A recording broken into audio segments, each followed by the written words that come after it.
Assalamualaikum warahmatullahi wabarakatuh. Perkenalkan, nama saya Faisal Fajar Setiawan, Fakultas Teknik Industri, Universitas Mercubuana.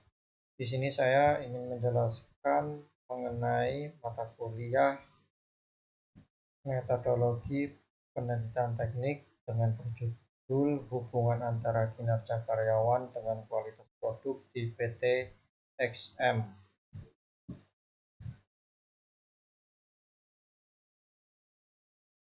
Di sini saya akan menjelaskan di bab 1 pendahuluan. Latar belakang industri manufaktur dianggap sebagai salah satu sektor penting yang memiliki pengaruh signifikan terhadap pertumbuhan ekonomi suatu negara. Menurut Uryani, Octavia dan Hermanto 2021-106, meskipun ekonomi buruk, persaingan dalam industri meningkat. Ini mendorong pelaku usaha untuk menghasilkan barang atau jasa berkualitas tinggi yang akan memberikan kepuasan kepada pelanggan atau konsumen. Pada PT XM adalah perusahaan logistik berpengalaman yang memimpin dunia logistik di Indonesia dengan kemampuan dan kompetensi untuk memberikan solusi logistik. Didirikan pada tahun 1969, PT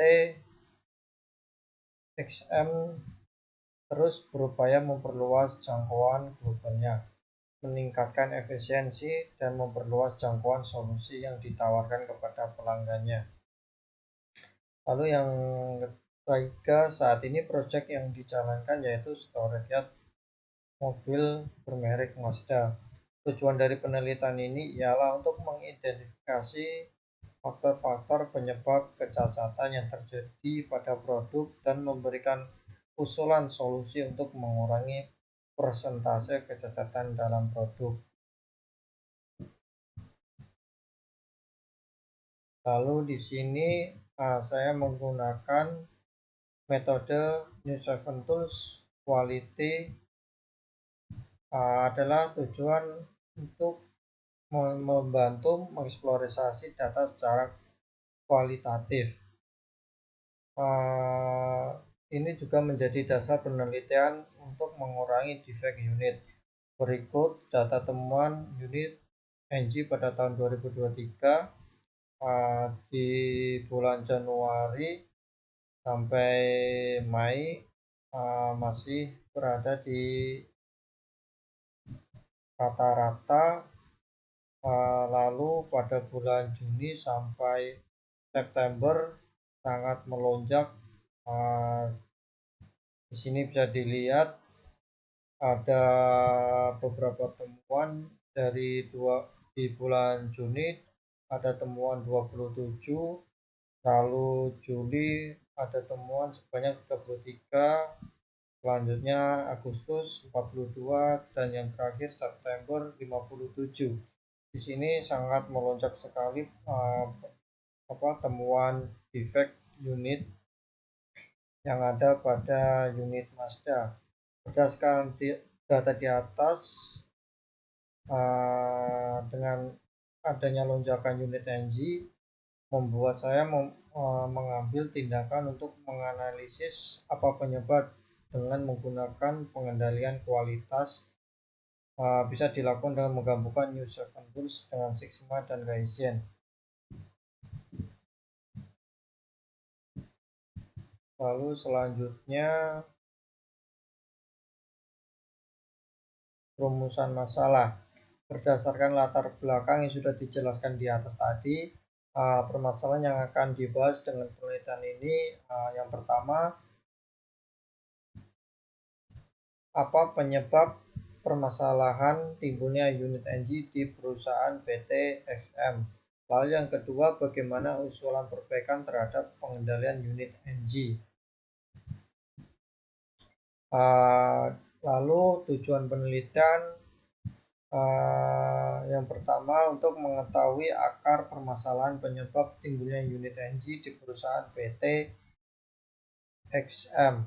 Lalu yang kedua, untuk memberikan usulan perbaikan terhadap kualitas produk di perusahaan PT SM. Nah, lalu selanjutnya batasan penelitian. Batasan penelitian ini yang pertama, data unit NG pada quality control PTSM selama Januari 2023 sampai Desember 2023. Lalu yang kedua, data absensi karyawan pada PTSM selama Januari 2023 sampai Desember 2023. Lalu yang ketiga, data cost pada perbaikan unit NG.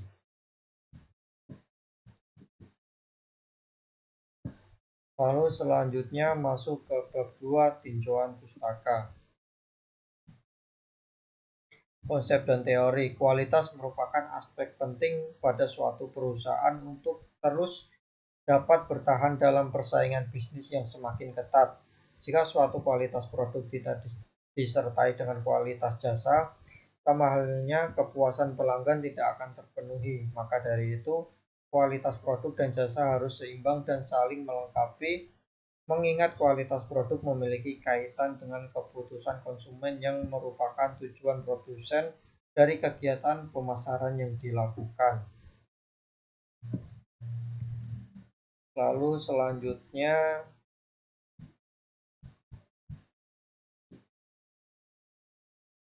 para pakar utama manajemen mutu terpadu. Total quality management memiliki definisi yang berbeda namun maksud yang sama terkait dengan kualitas. Menurut Juran 1995, dia mengatakan kualitas adalah kesesuaian penggunaan produk untuk memenuhi kebutuhan dan kepuasan pelanggan dengan aspek daya tahan, peningkatan citra, jaminan kualitas, dan pelayanan yang memuaskan. Lalu menurut Crosby 1979 mengatakan mendefinisikan kualitas sebagai kesesuaian produk dengan syarat dan standar yang ditetapkan oleh pelanggan.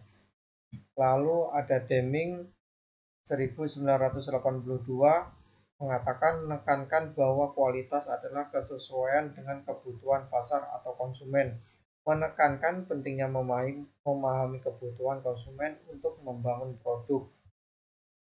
Lalu selanjutnya ada Feigenbaum 1986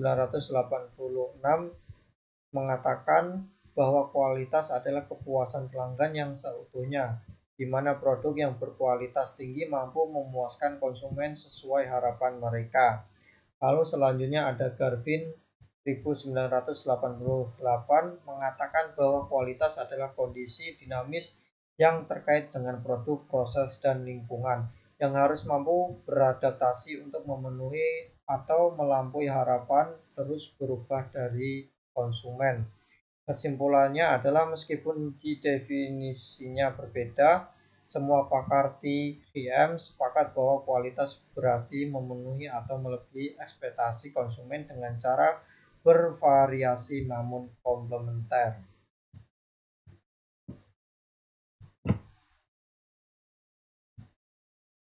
Di sini ada aspek kualitas menurut Garvin 1988 dalam Diptono dan Chandra 2007. Di sini yang pertama transcendental approach, lalu product based approach, user based approach, manufacturing based approach, dan value based approach.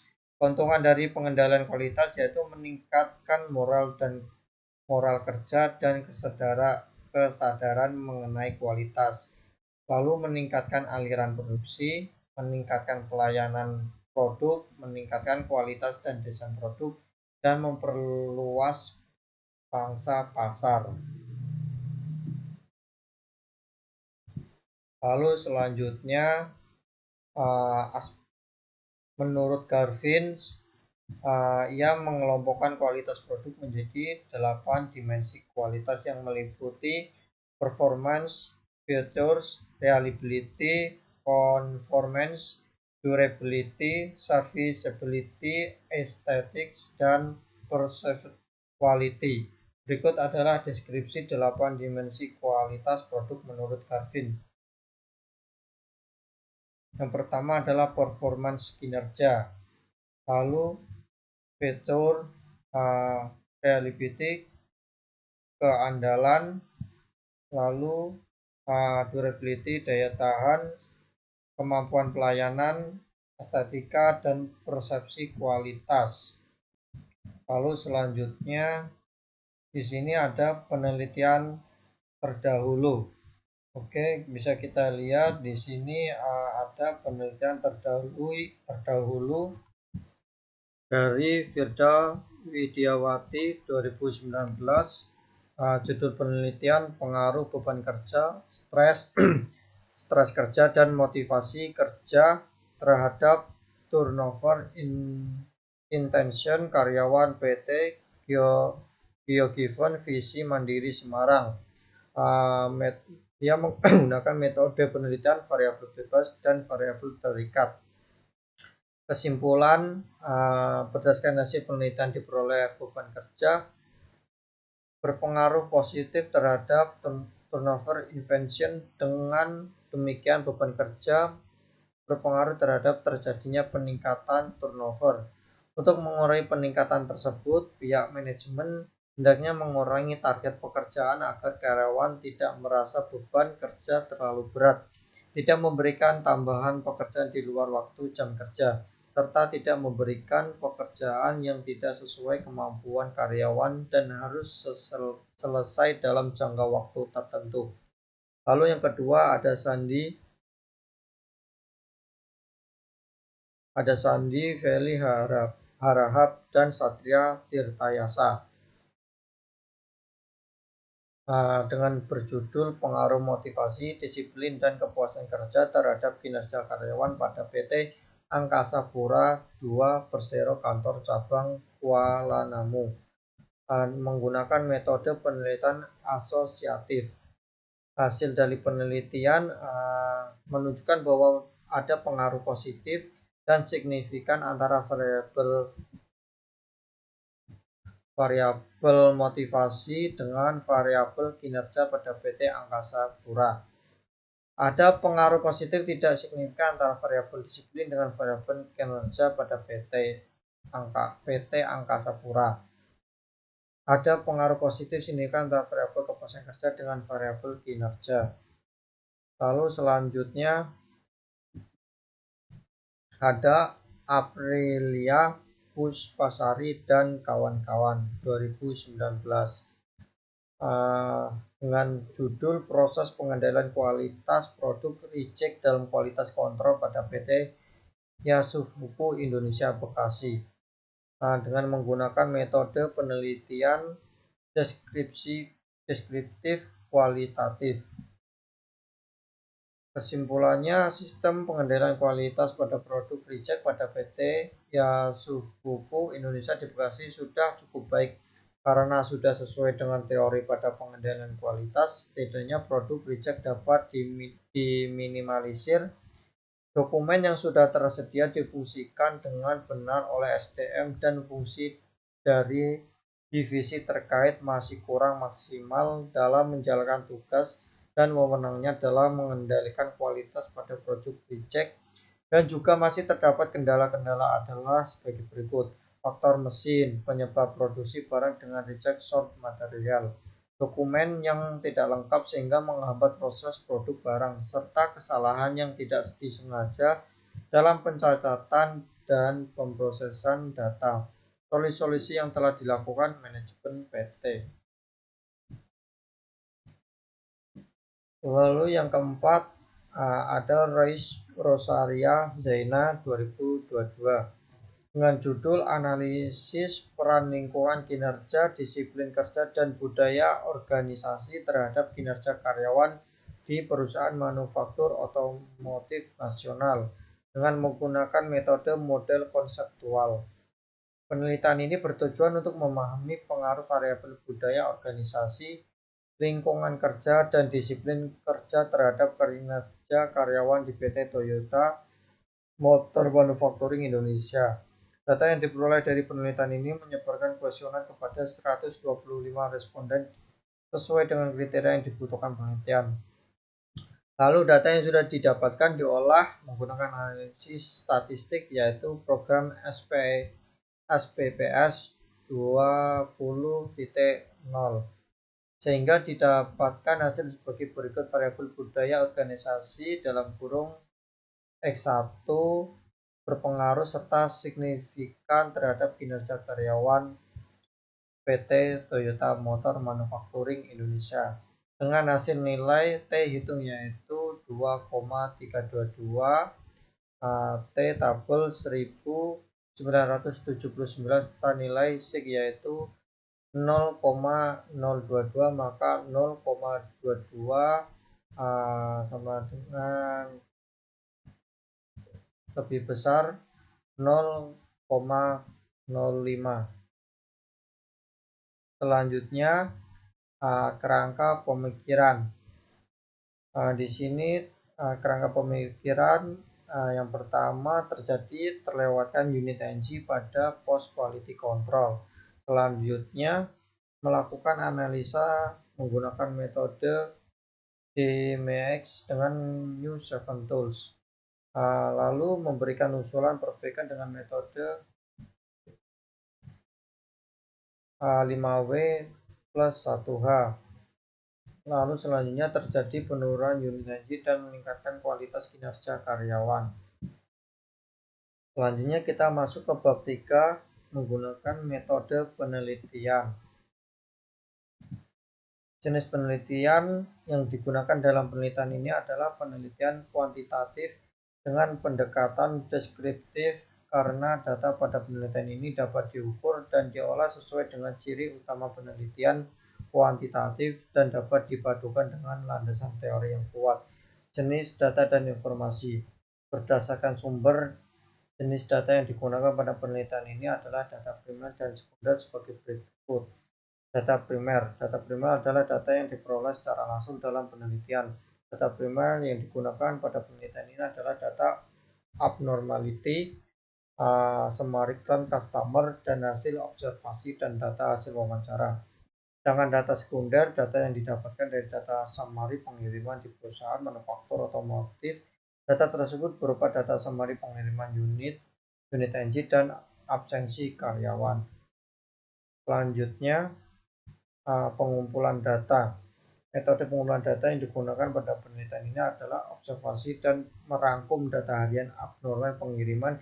Data yang digunakan merupakan data primer dan data sekunder pengiriman unit selama 1 tahun terakhir dari bulan Januari 2023 sampai Desember 2023. Observasi dilakukan terhadap proses quality control pada produk mobil dan wawancara dilakukan kepada beberapa operator dan atasan terkait. Selanjutnya kita masuk ke metode pengolahan data dan analisis data. Pengolahan data pada penelitian ini menggunakan pendekatan Six Sigma DMAIC HDMA IC, yang mana langkah-langkahnya adalah sebagai berikut. Tahap definisi. Pada tahap ini yang pertama kali dibuat adalah diagram SIPOX. Dengan diagram SIPOX kita dapat mengidentifikasi sebagaimana masalah itu terjadi. Lalu selanjutnya tahap measure.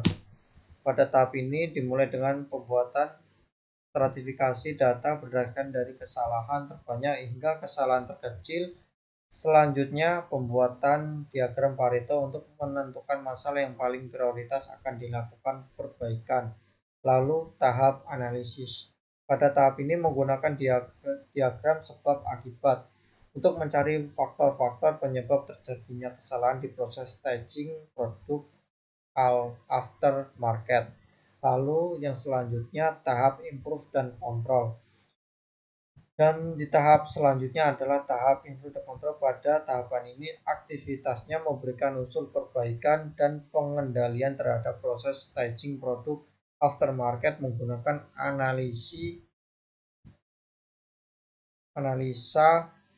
5W1H. Selanjutnya langkah penelitian. Kita mulai tahap perumusan masalah dan penetapan penelitian, lalu pengumpulan data mulai dari data summary unit outbound, data total unit NG, dan observasi dan wawancara. Lalu ada tahap define, mendefinisikan masalah klaim dan proses quality control, lalu pembuatan diagram sipok dan flowchart, lalu selesai. Mungkin itu saja yang bisa saya sampaikan. Semoga bermanfaat bagi kita semua. Apabila ada salah kata atau ucap, mohon dimaafkan. Assalamualaikum warahmatullahi wabarakatuh.